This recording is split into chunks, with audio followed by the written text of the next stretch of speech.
So, Commissioner, the first question I wanted to ask, obviously there was big news yesterday about teachers and childcare workers now being prioritized for vaccination. What have you been hearing from teachers in the past 24 hours? Excitement.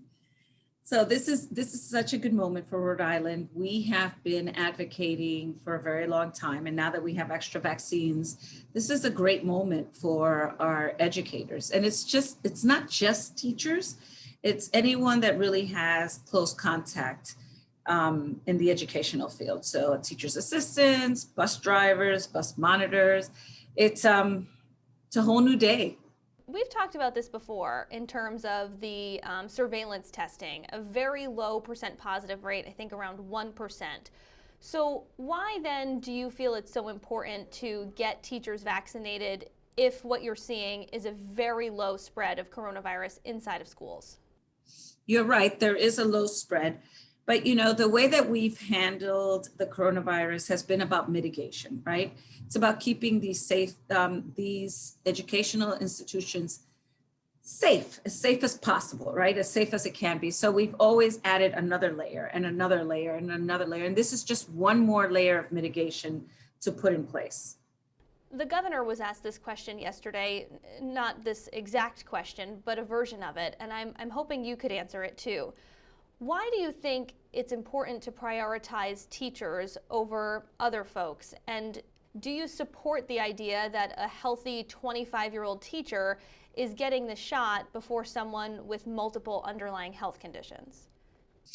So my understanding, just so that we're all clear, is that these are additional vaccines, right? And the vaccines that have not been used in other spaces where it has been offered to people and they have not wanted them.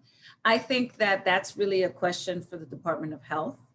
I represent educators, so I will always advocate for educators. So I think that's really a more appropriate question for the Department of Health. What do you think the end game is here? I was looking at the numbers that Emily sent me yesterday. About 2/3 of Rhode Island schools are fully in person right now. The rest are either hybrid or remote. So what's the end game here, Commissioner, in terms of getting all teachers vaccinated within the next couple of months? Would you like to see all schools fully in person? Well, we would all want to see all schools fully in person. The challenge that we have is not so much the vaccine, but the CDC guidelines, right? Whether we can have more kids on buses or whether we can have more kids in non-pod situations.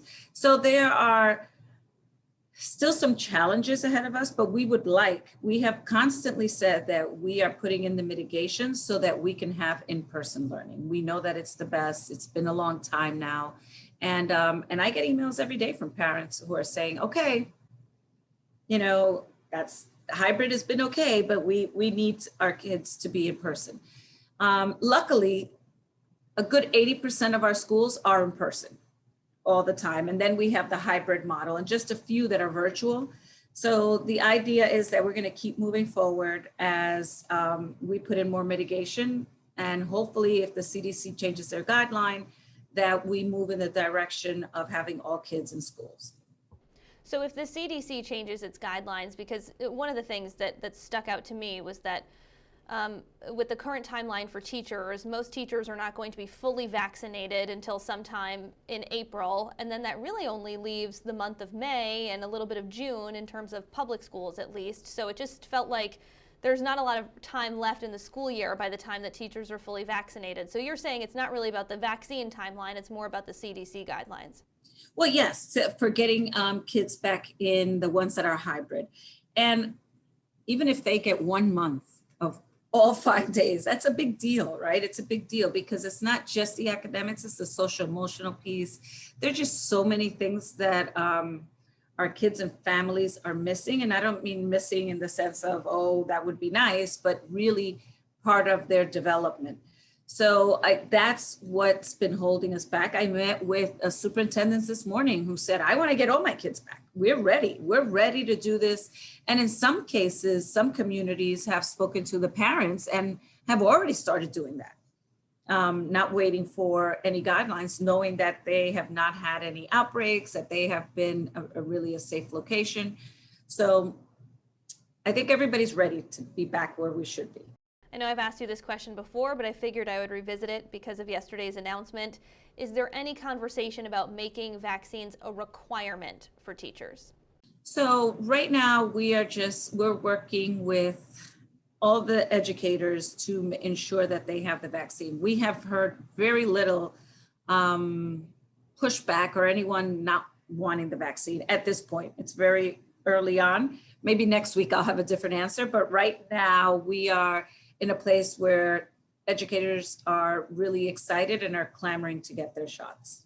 Anything else that you'd like to add on the vaccine front in terms of, we've heard a little bit too from folks who say, why aren't college professors eligible? I know that's outside of your purview, but anything else you'd like to address or any misconceptions or concerns you'd like to clear up? Well, I think we do, I want to be clear, the numbers are low in our settings, in our school settings, but I think that there is still in a lot of places, a lot of fear, a lot of concern. And we just want to continue with our cadence of mitigating and making sure that everybody feels like we're doing everything in our power to ensure that places where there are young kids, where there aren't stable pods, like in high schools, or in places where there are kids that need to have that close contact with teachers, are differently able students that really need to have a different type of instruction. That's very different.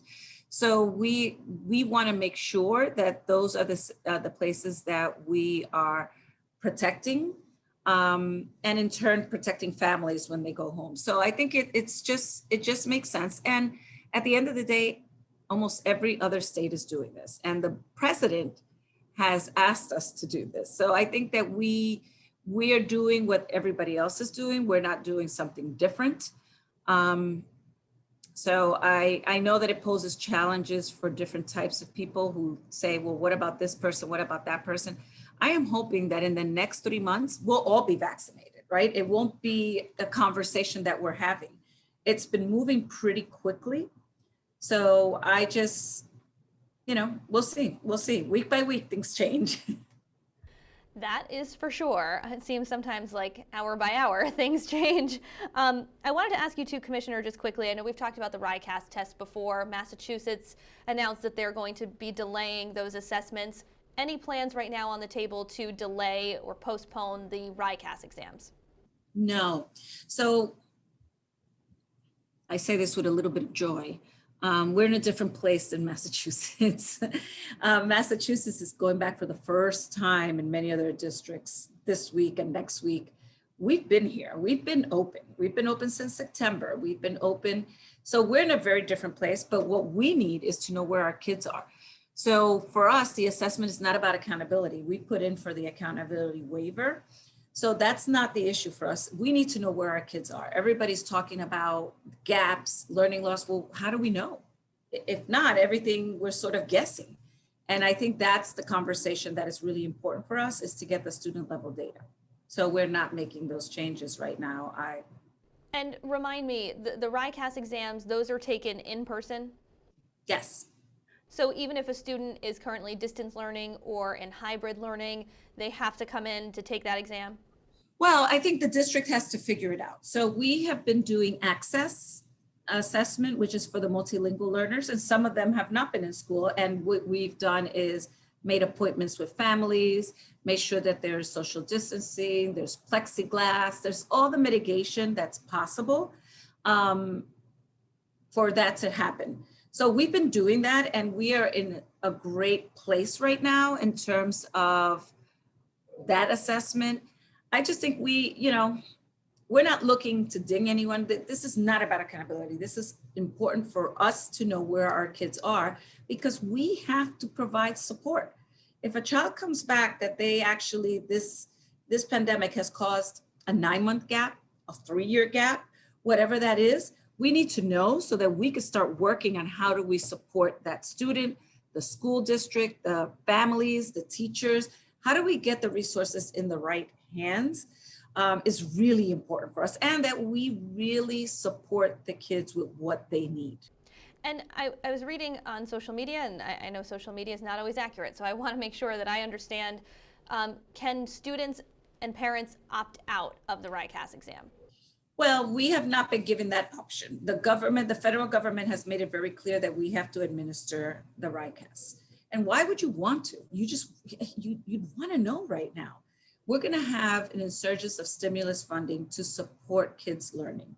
And one of the things that we've been looking at in the task force is, what do the kids need individually? What do they need as a whole? How do we support it? How do we wrap around services with social, emotional, not just academics?